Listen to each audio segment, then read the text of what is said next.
Ngikubingelela umbukeli ngiphinde ngikwamukele kwisimanje sekuthatha zona indaba efika ngaso-ke isikhathi laphana-ke yena-ke umncango wayo i-Action SA laphana-ke ukubeke kwacaca ukuthi ngempela-ke i-South Africa ayididekile neze ukuthi-ke ngabe-ke ubani-ke umholi wayo-ke laphana-ke i-March and March njengoba-ke laphana-ke ey'nkundleni zokuxhumana sekusabalala ukuthi-ke ngempela-ke isihlukene phakathi noma-ke sebehlukene phakathi-ke abaholi bayo-ke laphana-ke i-March and March ebebehamba phambili khona laphana-ke bona-ke ophakela-ke umthakathi nabo-ke ongeza umchunu kanye laphana-ke uMazuma-ke laphana-ke uJacinta Mbukele-ke nangu-ke laphana-ke yena-ke umncango wayo-ke i-Action SA ekubeka ngokusobala ukuthi-ke ngempela-ke ngabe kwenzekalani-ke phakathi kwayo-ke laphana-ke ipolitiki nayo-ke laphana-ke i-March and March njengoba ecacisa ngokusobala ukuthi-ke ipolitiki mayike yangena lapho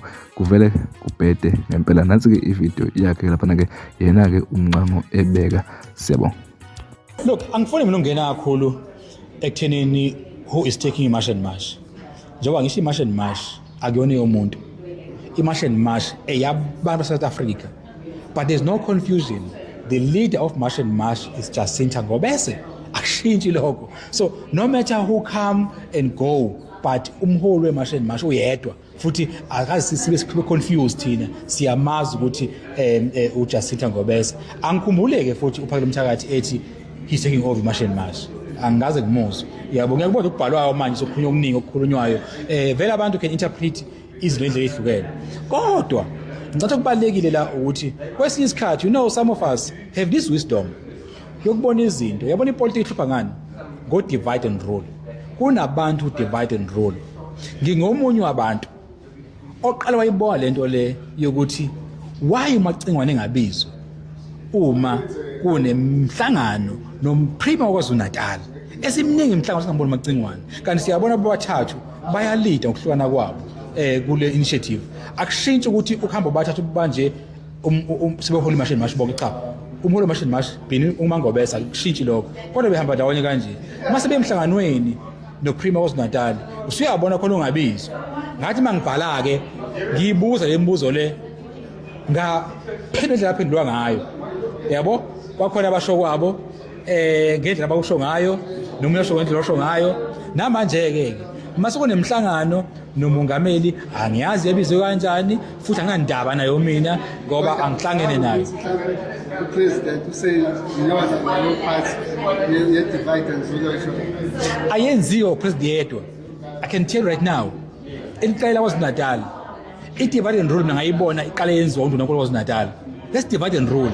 And abaholi abathi bakuma civic organization njengalabo esikhuluma ngabo must understand ukuthi these politicians and their friends where they were maqala iMarch and March uyabona and futhi angisho ukuthi bayenge mfethu uyabona akumele sibangele namsebenzi uyabona mina ezumncwango ne-Action SA uzokhumbuleka ukuthi I was in the forefront of even keep ama foreigners ayo run ama-spaza shop ema-clinic emazibhedlela zakithi. I was leading that process ingakabi i-March and March.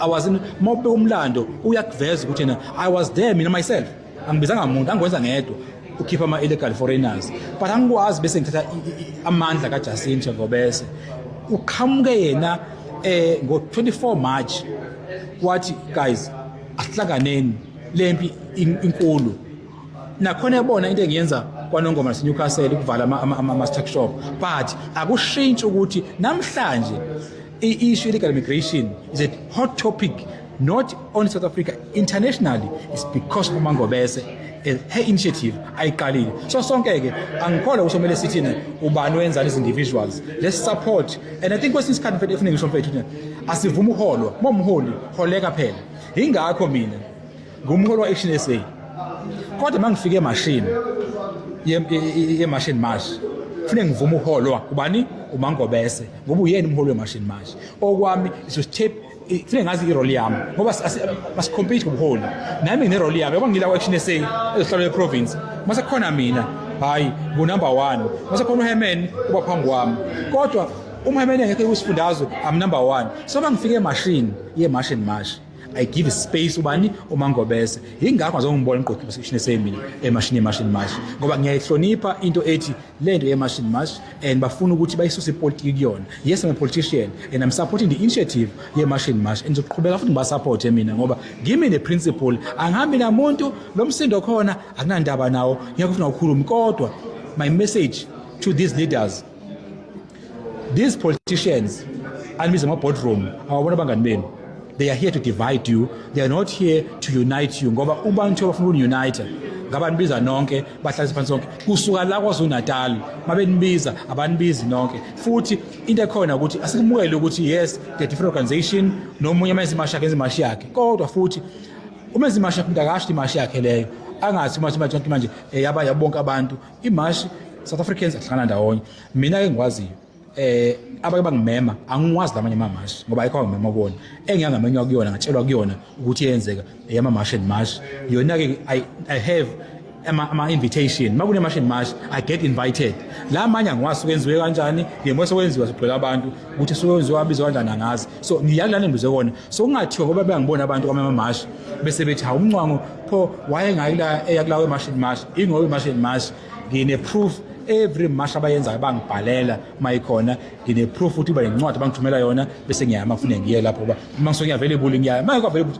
angibikho futhi kuyona kodwa ngifisa ukusho ukuthi South Africans asibambaneni ahlanganeni singavumi ukuhlukaniswa osopolitiki lento ayikho ngopremier ayikho ngopresident inge South Africa and I can tell you both premier and the president if they want to deal with the immigration issue ngabadila nayo abanandaba nayo even the very same parties that aba representayo bobabili eThekwini sesifake 3 motions ukulungisa isimo seThekwini they've been voting against those motions if ngempela today upremier uqhama eclaim as if iIFP is solely behind a fight against illegal immigration yina ngakaze akhulume ukuthi iIFP eThekwini must support ama motions safaka emotion lapha yana ukuthi akwakho unit ezobhekana ngqo ne-issue ya medical immigration ama foreigners adela ama building edolobheni that are hijacking our buildings that motion ayizange iphase ngenxa ukuthi iIFP ne-ANC they voted against the motion bene EFF safaka emotion yokuthi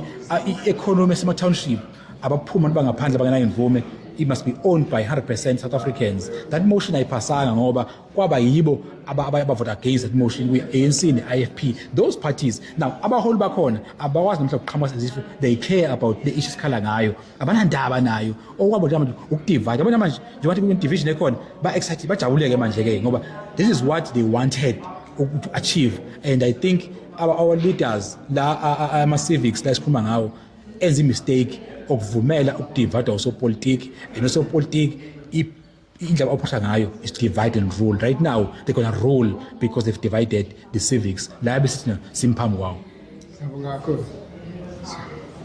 Siyabonga.